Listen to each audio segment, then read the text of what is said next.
Yo, yo, yo. I haven't done a sit down record session in a minute. It's all been like clips from some different platform, and I just put it on YouTube, like the gaming videos and stuff. But yeah, I can probably hear the clicks between every pause, but this not gonna have that much because this is more of like a sit down. JCS. They upload on my schedule. Very slow uploads, just like me. But every time they upload, you just gotta like react because they have high production videos. Um, Even though they barely upload. But yeah, stay at home husband tries to act his way out of a murder charge. Now the last and only video I reacted to at JCS, content or whatever. I said that completely terribly wrong, but was the couple, the I think my title was like something about kitchenware or something, like kitchen utensils, that's what it was. They like shot up, people over money they took. They were one of them was like a bank teller or whatever. That was a crazy story, but yeah, they back today with this one. So let's see. According But off the rip, you just hear the ominous like background noise, like. to CBS News, 50-year-old stay-at-home husband David Tronis desperately wanted to appear on reality television. In late April of 2018, he managed to secure himself a spot on the show Zombie House Flipping, where he would be featured renovating his newly bought house with his then-wife, 39-year-old financial consultant Shanti Cooper. The only problem was that Shanti wasn't nearly as interested in being on TV, so she refused to sign off on the program, which resulted in David beating and then strangling her to death in the early hours of the following morning. He called 911 roughly 12 hours later at 3:51 p.m.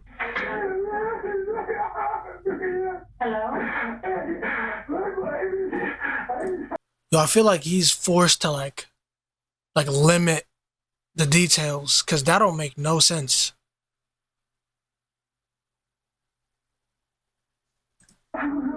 She's not breathing. I'm trying to do CPR. I can't. Okay, listen to me. Can you tell me what your address is? Police and paramedics soon arrived at the residence where they were met with a hysterical David performing CPR on Shanti in the living room. His immediate explanation was that he found her lying unconscious in a partially filled bathtub, bleeding from the nose and mouth. He was then taken to the police station as a witness, where they swapped out his blood-stained clothing for a custody suit. He was also given a water, a blanket, and a box of tissues, then taken to room 6, where he was reassured that someone would be right with him to answer his questions, which wasn't entirely true. He was left in there by himself for 4 hours and 9 minutes before he knocked on the door to use the bathroom. Yes, sir. I'm glad I kept him in there for that long. Oh, what's up? Yeah, absolutely. It wouldn't take a genius to recognize that David's behavior is already suspicious. Ask yourself if you'd be acting like this in the scenario he's claiming to be in. You find your significant other unresponsive in a bathtub. Then police leave you in a cold room for 4 hours without telling you anything. You might just ask someone, what the hell is going on? Or what the status of your wife is, and you probably wouldn't be all that polite and apologetic for just trying to use the bathroom. He returns from the bathroom and sits there for another 3 minutes. The detectives will now enter the room to commence the interrogation. The time is 9:08 p.m. Sir, Hey. I'm Detective Sprague. Can I get your first name? First name is David. David? Okay. We're gonna grab another chair. Okay. Did you need something?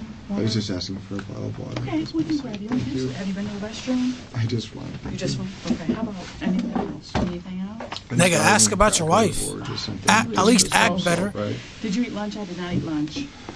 Don't be fooled by the detective's disposition. They're already certain that David has committed either first or second-degree murder, but they don't quite have enough evidence to place him under arrest, which is why they need a confession. David, at this moment, is still free to walk out of that police station, so the detectives will keep the tone sympathetic and non-confrontational for the time being to keep him on that chair. They'll afford him the false belief they are buying into his act as the grieving husband, but as soon as he gives them his initial version of events, the pressure will rapidly accelerate, in a manner that David is in no way anticipating. What would you like to eat? And I'll. Yeah, I already know all Just this. something. Just I ain't new to this channel. Saltines or peanut butter crackers. or Anything something. like that? Okay, Yeah. that's not a problem. We'll be right back. Here's your water, buddy. Thank you, I appreciate it. I can take that one. Yes.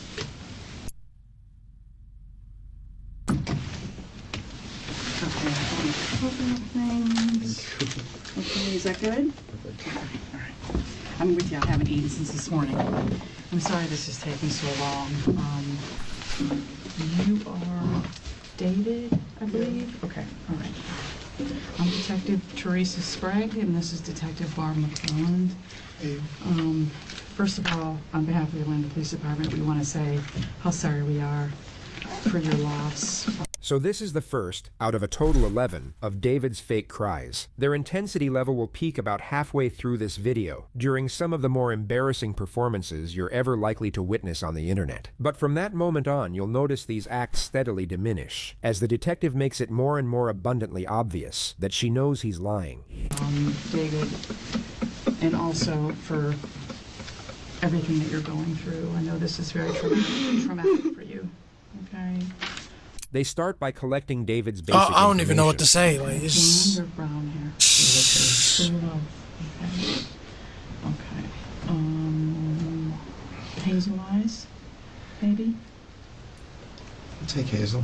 Blue, hazel, okay. They're dirty, but yeah. Okay. Is there a home phone? There is. Okay. I can't remember the last four digits. It's 407. The next three are easy, 704, the opposite. And I never call it. The next three are 704? It's 407, 704, and then I think it's 2808. It might be 2406, but I have it in my phone. I haven't. We've had it since we were at Briarcliff. And when did you move to Florida? In 2013, Okay. about 5 months after I met Shanti.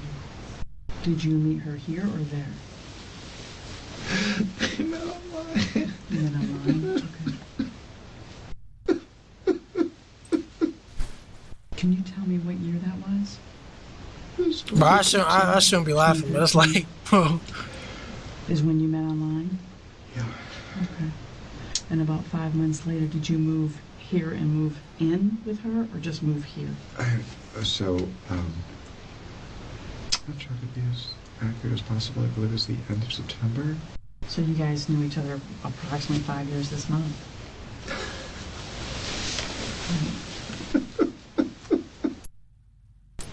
I'd never been more in love. We were so happy. Okay. If you don't, I know you've probably never been through anything like this in your life, okay? And I'm going to help you get through it. So if you have questions, you want to stop me, please do so, okay? But I do need you to understand your rights before we ask you about anything that happened in that home today, okay? All right. You have the right to remain silent. Do you understand that? I'm sorry? Yes. Sorry. Yes. Okay. Anything you say may be used against you in court. Do you understand that? Yes. Would you raise your right hand for me, please? Do you solemnly swear or affirm that the testimony you shall give in this case shall be the truth, the whole truth, and nothing but the truth? Absolutely. Absolutely? Okay. All right. I feel like the first half I never heard. That was like new to me. Kind of down this path about how you all met.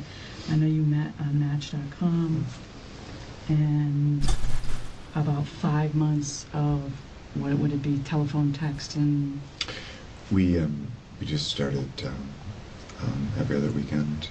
They hit it off, moved in together, then went looking for a house to buy in Florida. We had an offer on a short sale and waited and waited and waited, and it fell through. And then we closed on the house on Copeland in April of 2015. so that you guys own the house free and clear. Is your name only on it, or was it both of yours? When we bought the house, we weren't married, and so we put it in a trust, and we just completed the trust paperwork. He put the house in his and his mother's names while leaving his wife out of it for, quote, Oh. planning and financial reasons. He asserts the decision was mutual, but whether Shanti actually knew about this or not is unclear. And you've been, so once you moved to Florida, you've been living together the whole time, just home to home, just with first with the folks, then Briarcliff, and then this residence. But you've been together the whole time. Have you ever broken up? We had a couple fights, I think when we were living at Briarcliff. Okay. We spent a few nights apart. He says that he just spent a few nights with his mom, then drifts off into a statement about how Shanti was dedicated to work. The detective will now cut him off and steer the line of questioning back to the argument. But she's So a strong when you business. guys would argue when you would go to your mom's, it was just because she was busy all the time, or what would the beef be? The work had a lot of stress involved, Oh. and she would sometimes. My fault. I'm back. We always agreed, later that she was just overworked and tired and So she'd get a little snippy or short or yell, scream, what? just irritable. Irritable. Just small irritability. And sometimes it just, that's not really, I don't really do that. It's not really, I just stand there. So I just, I would just say, why don't we take a break or just let it, a little cool down period. And every time we did it, we came back. I think we only did it twice, but we were stronger. Okay. And has that happened since you moved where you are now? Because now we've got the I ain't gonna lie. I'm surprised the narrator, the JCS guy. I'm surprised he's not mentioning the word. Like he just knows she already dead. Like, like if he wasn't the murderer, he would have been like, oh, she's okay. Like you would ask like randomly or something. Like all this was, she was, we were like. Rest of the renovation. But he said they already know. Like, you know what I'm saying? No. They just want him to confess. We love it. We love the... This is Keith Ory, the producer of the house flipping show that David wanted to be on. When you would be interacting with the Torontos related to your work on the house and also the show, who was your primary point of contact? Oh, Dave was. He would communicate her desires. I would see her, but it was more like Dave's full-time job, almost, I guess I would say. Did you ever know during your time that you knew Dave to have any other job? I was aware that he had explained to me that he had worked for a chemical company up north somewhere. I actually never knew what Dave did for a living. When my husband had asked him, he said he was into sales, but I don't really know what that means. David never worked in sales or at a chemical company. You're now about to see Keith explain that he insisted on having a formal sit-down with Shanti to make sure that she was fully on board. It was difficult to get them both together, but I explained ultimately that we couldn't go forward if I wasn't able to sit down with them both. Ultimately, you're able to get this sit-down scheduled. Tell the jury about that meeting. I arrived at the house to meet Dave and Shanti, and she was... by my estimation, unhappy to be there. And it was in a sort of a tense state. It was obvious that she was unhappy with something, and she was only there as long as she absolutely had to be, and then left. This all occurred 6 days before Shanti was murdered. We love what we're doing to the house. We love the vision that we have. Nigga forced the whole goddamn acting job on her. Oh, she wanted to force what she wanted so bad. It made me happy. It made her happy. It was a thing that we did together. She wanted to quit her job when we got the house done, or just kind of, slowly phase out of it. She thought, a couple of times that she would really need to take a break, and definitely slow down, and definitely not add a whole lot more work. But she could do more if she wanted to. I'm sorry, I can't talk about it any faster. That's fine. And that's very normal. I think that's very normal. Because it's Man, I almost put out the soundboard on him. I ain't gonna do it to him. Ugh, nigga. The fuck? Now notice how quickly he manages to pull himself out of the depths of despair and into casually talking about his house flipping show.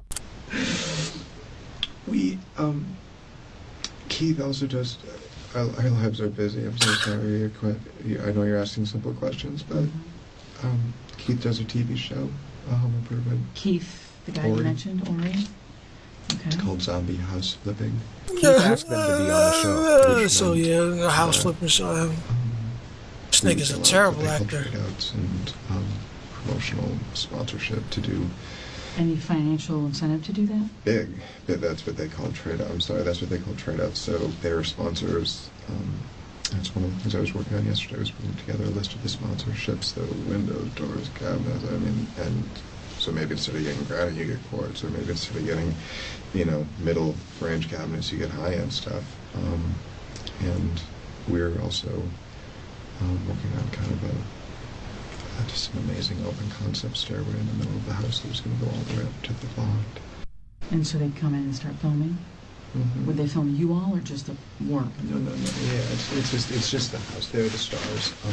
Pay no attention to David's no. He fully understood that he would be featured prominently on the show as the main builder construction guy. The so-called stars he's talking about are the hosts. The detective will now establish a timeline. So when she comes home Sunday, it's you, Jackson, and Shanti, and you just stay at home and have a pool get together?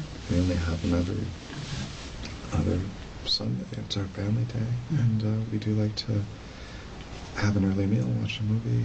So, do you recall Sunday night? This nigga cold-blooded, bro. Sleep since you're all We go to the bed same? early on school nights, so 8:30 we're winding down. 9 o'clock lights are low. Shanti's son gets picked up the next day at around 5 p.m. 5 p.m.-ish, okay. Oh my God, And she had then a you just son, go anywhere, bro. do anything, you stay at home. Damn, bro. We made dinner together that night. I didn't even think about kids until just now. Damn. So that would have been Monday night. Did you watch TV? We did. Any idea what? American Idol. Okay, so you wake up Tuesday morning and you're in the garage on the couch? Mm-hmm. I usually wait for her to come down. She came down after 7 o'clock, probably almost 7:30. Shanti went back upstairs and David started doing chores around the house. He's now about to mention the last time he supposedly saw Shanti alive, and then break into another fake hysteria. Oh my Yet this time, God. he will get no reassuring feedback from the detective, and the charade will rapidly dissipate. Just normal routine. And she came down again. That's how I saw her. She came down again, and what happened? Came down. And I've thought about it. I've tried to think exactly what time it is, but I don't know exactly. I would say probably 9:15. And the reason I know that is She said she was going to the dentist, and he said he was going for a walk. He now attempts another fake cry, but gets ignored again. And Did you take the dogs for a walk? I went for a walk. Bro. By yourself? But you can't just sit here and not laugh at this shit, bro. Like, By myself. he just I went for a walk By yourself? by myself. And where'd you go? I went around Lake Lucerne and went to Orange. He comes back home and feeds the dogs. That's all that I can remember until I went upstairs to see when we were going to pick up Johnson. Okay, and what happens when you enter the home? Is anything unusual? When you enter the garage apartment? So, watch what you say you here. hear the water is running, but it's not running. It's not like the sound of the shower running. It's just, it's trickling out of the spout. Okay, and so you walk toward the water? How could you hear Is that that? you're hearing? Yeah, walking to the bathroom. Okay. Just in case you didn't catch the passive-aggressive nature of that response, Yeah, here go it is ahead. again without subtitles. And so you walk toward the water? That you're hearing? Yeah, walking to the bathroom. Okay. Just look at David's face. Poor David really doesn't want to be getting grilled like this anymore. Keep in mind it's almost 11 p.m. He likely didn't get a whole lot of sleep the night before, and he's been acting his ass off all throughout the day. He'll at this point be exhausted and want nothing more than to get out of that police station. But he doesn't want to challenge the detective directly and risk losing her approval. Hence he throws out a weak little display of passive aggression to see if she'll pick up on the hint, but it of course gets ignored. She will simply continue pressing with an unsympathetic tone which will cause David to revert back to appeasement. He will then begin recounting the horrific circumstances under which he supposedly found Shanti. And as this unfolds, you will see a glaring disparity in David's emotional presentation. The door's open. Damn, these detectives need a raise. What do you see? They throwing out so much like tactics all at once. Right hand corner, and it's just extremely awful, and it doesn't look natural. Obviously, she fell or something happened. But you did shut off the water. I did shut off the water and it drained, which tells me I could hear it draining when I pulled her out. I could hear. So that okay. So I guess this is all weird, right? Because she's in there, the water's on, and it's draining. It doesn't make any. It just doesn't make any sense. And it's not on all the way. It's on how like lukewarm, so just past half. And she's face down. So the first thing you do is what, if you recall? I reached out and grabbed her. I reached out and touched her right arm. The water is rose colored, so there's blood in the water itself. Mm-hmm. I can see a spot of blood. And you pull her by her arms? So I grabbed someplace on her arm. Tried to get kind of under it a little bit. And you said she seemed stiff? Yeah. Hard to move.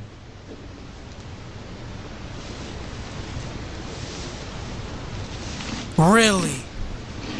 There's something so incredibly unnerving in the sound of the casual crunching of his snack as he recounts in precise detail the limp and lifeless body of his wife, so we'll spare you the rest of it. I had to pull her and turn her a couple of times. Wow. Then she felt cold. You asked how she felt. She felt cold. She felt cold. I grabbed the, You grabbed the what? Well, you gotta stop this shit. We had, when we did the bedding, we took the mattress cover off to wash it. The detective asks David to draw a map for the purpose of illustrating the timeline of his movements. She will now shift the line of questioning and begin to gradually intensify the pressure. Yeah, that's what I'm here for.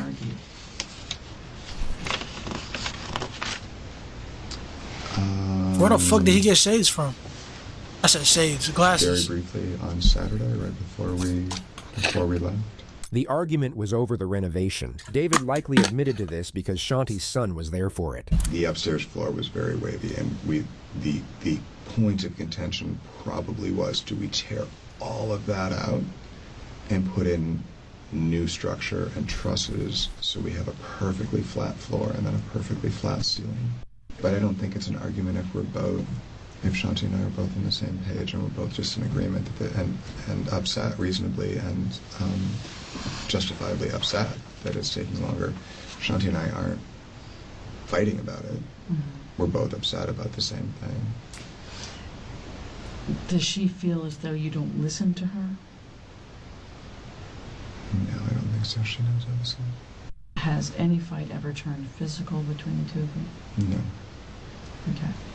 Has she ever hurt you, hit you, struck you, threw anything at you? No. No. Have you ever harmed her physically? No. David continues to pretend that he doesn't notice the accusatory nature of the questioning, so the detective will now intensify the pressure to a significant degree. She seems to shed. Okay, random facts, okay? David seemed really significant. More significant than from a soft tissue fall. More significant than from me tripping and falling and hitting my head and being knocked unconscious. She elaborates on the inconsistencies while David just sits there and nods. The issue I'm having with it is I absolutely think that she was deceased before you left to go to the park. She repeats what she said a few more times, while David just keeps doing what he's doing. Okay, so I think that you've told us a significant amount of information. You've been very cooperative, but I also think that you've left some stuff out. Mm-hmm. And I think you've left some stuff out that is maybe something got out of hand, Maybe you didn't mean for it to happen. Maybe you got upset. Maybe... But there's something that happened between the two of you before you left that house. Because she was deceased, or on her way to being deceased, before you left that house. Now, if there's an explanation, I want to hear it. He like in disbelief. He like, I damn. told you everything. But you've left out something, David, because this woman has significant injuries. Okay, this is not from a fall. Did you harm Shanti in any way? Absolutely not. Did you choke her? Absolutely not. Did you strangle her? Without question, no. Did you beat her? No. Did you hit her with anything? Absolutely not. Okay. Do you have injuries? I do not. I do have some scratches from the bromeliads and from the bougainvillea. Okay. I do train them myself.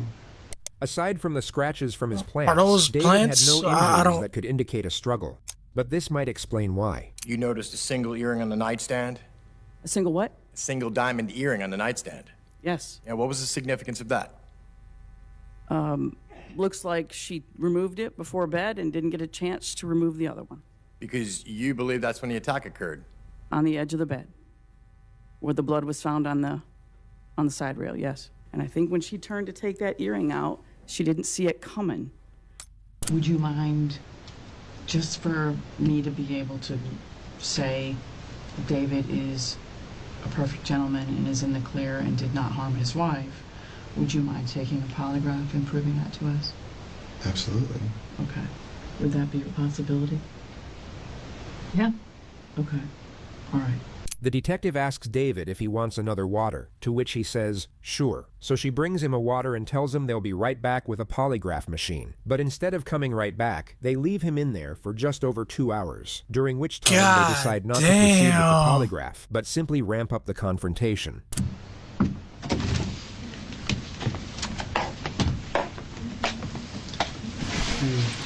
So are these like 2 hour, 4 hour waits they do? Is that like, I'm assuming it's on purpose. There's no way they just take 4 hours, 2 hours to do anything. They got everything set up in that building.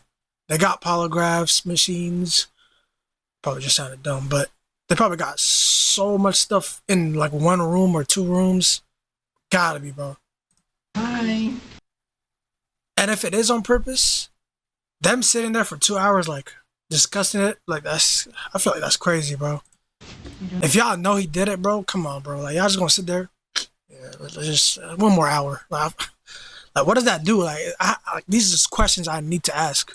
Okay. Yeah, it's just... Did you sleep a little? I did. I know you've got to be exhausted. Or at least mentally. Yeah. I just want to point out some things to you that I think are unusual. There's so many, I really don't know where to begin, to be perfectly honest with you.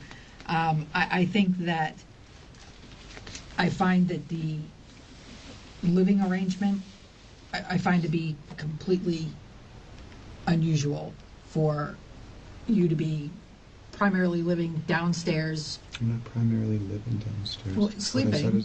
What I said is that I sleep down there, but I don't go down there till we're done with dinner. We're done watching TV or doing what we've done for the evening.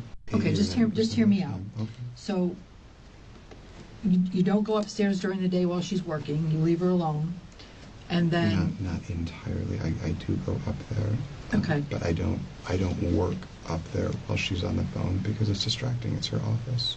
I think that I've explained extremely well. She didn't sleep. She did, but you said... He continues defending the fact that he was exiled to the garage. I think it's an adjustment and a transition that she didn't feel like she could make right now because she couldn't afford the time that it would take. But she's sleeping in the only part of the residence that's semi-comfortable. You're sleeping in the garage with the dogs. how do you explain Man, that shit should have said stay at garage husband. What the fuck?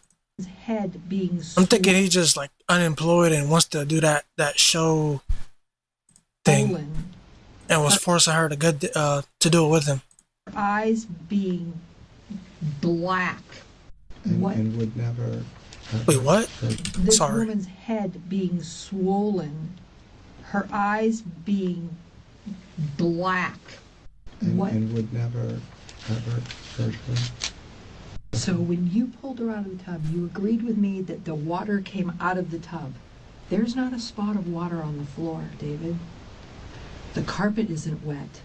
The carpet isn't wet from where she was pulled out of the bathtub, sopping wet, all the way around to the front of the couch.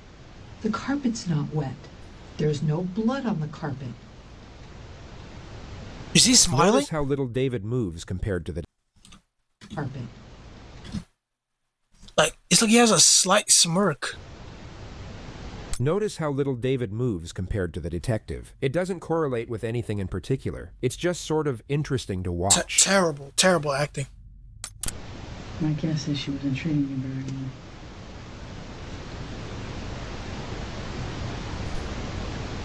And there's only so much anyone can take before they snap. Yo, get to the polygraph, bro. Appreciate the very kind things that you've said. Oh wait, they said they weren't gonna do it. I forgot. I'm missing what you're saying because of your suit that you're moving, but I'm kind of missing it. It's really loud, but I missed what you said because you're talking so loud. I'm sorry, it's Paul. I appreciate the things that you've said and the genuine consideration and thoughtfulness behind it. David, you killed this woman. I cooperated so I could give you all the information and all. You cooperated because you thought that your language would overwhelm us, and you thought you could pull the wool over our I eyes. didn't think there was any effort to do that. All of this, all these tangents, all this flowery, The tangents fancy were language, answers to all the questions that you details. asked. To questions that you asked. You know, you fake cried for about 7 or 8 hours today. Not one tear came out of your eyes. Not one. Not one. Not on scene with the officers. Not in this room. You have fake cried over this woman's death since we made contact with you for hours. And every single time you fake cried, we wrote it down. Not one tear came out of your eyes. Not one. Nope. Okay? We've been extremely patient with you for a very long time. I am losing my patience at this point because there is not a lick of remorse for what you did to this woman. Not even a little bit. You're staring at a woman you're telling us you're in love with, and you've done nothing the whole time. But close your eyes, huddle up, and protect your own ass. Damn. So we're just going to prove you're full of shit. Damn. And solve this case. And I'm glad you think that's funny. I knew he was smiling. The investigators would exit the room shortly after this moment, at 4:56 a.m. David would then sit there for a little over 2 hours before finally asking to go home. But before being driven back by one of the officers, they asked him if they could take his photograph. He cheerfully obliged. Judging by his expression, he may have thought he had just gotten away with murder, but a grand jury indicted him 4 months later, and he was arrested at his mother's house. When he was told he was facing life imprisonment, and that the evidence against him was overwhelming, he started acting crazy, and went for the insanity defense. He was then sent to a maximum security psych unit, where he spent 5 years before a judge ruled him competent to stand trial. This is what he looked like on the day he was transferred back to jail. His trial began on October 12th and lasted 6 days. He maintained his plea of not guilty, with his official defense being that he was out of the house walking the dogs while an unknown intruder broke in and murdered Shanti. You heard about the sleeping arrangement. You heard how the defendant was sleeping in the garage with the dogs while Shanti was staying in the essential, one-bedroom apartment separate and apart from him. And this had been going on, for over a year. This was an intentional killing. A random stranger that comes into a house isn't going to, take the time that it takes to strangle a person, to move them to a tub. Not take anything? Doesn't make any sense. Leave no sign behind, no fingerprints, no DNA? That doesn't make any sense. You have the severe beating of Shanti. You have the injuries to both sides of her face. You have the fractured skull, the swollen shut eye, the damaged eye on the other side, that you saw the, intense bruising and bleeding in both sides of her mouth. This was a beating. So at some point in that beating, the defendant, and you can infer this from the facts, intended to cause the death. And he did it with a premeditated design. We ask that you convict him of first-degree murder. Thank you.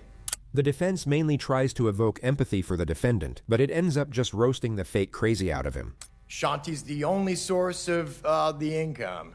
She's the breadwinner. He does nothing other than take care of the pool and the dogs.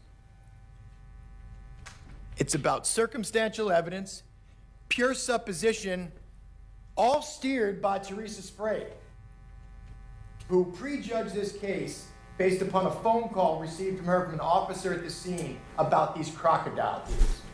This is just a hunch, ladies and gentlemen. A hunch. If you hear... Bro, look at him, bro. And nigga, if this was my defense, bro, shit, I'll just walk to the jail cell at that point. Nigga, is that a galaxy, like, colored bow tie? Like, bro, nigga, I'm not taking him serious. Hubs, think horses, not zebras, sort of thing. Because that's the point. You don't get to fit a I think that's galaxy. square peg in a round hole because it's convenient. And that's what happened here. With the rush to judgment, with the confirmational bias, those two detectives went into a room with David Tronis and worked him over. He sat there for 16 hours, bared his soul to them, literally and figuratively, told them what he knew, told them what he saw. JCS just put an edit. Told them what he knew, told them what he saw. The government's the one spinning here. The government's the one taking the insignificant and stacking them into a pyramid. And I'm confident that after carefully deliberating, that you'll come back and return the only just verdict in this case, and that's a verdict of not guilty. Thank you. Verdict reads, we, the jury, find the defendant guilty of first-degree murder as charged in the indictment. Damn. So says we all, dated at Orange County, Florida, on the 18th day of October, 2023, signed by the foreperson. In the midst of this tragedy, Shanti's impact as a mother was shown through her son Jackson. His victim impact statement was both heartrending and dignified. My family and I have been waiting for about 5 years for justice. I miss her so much. I would have never thought the day before was the last time I would see my mother alive. I miss the times where we would go to Universal, or just the simple times, like walking the dogs or going to the park. She was the best mom I could ever ask for. That's it. Damn, he had more to say too. He just couldn't. Your Honor. Thank you, Jackson. Mr. Tronis, anything you wish to say prior to sentencing?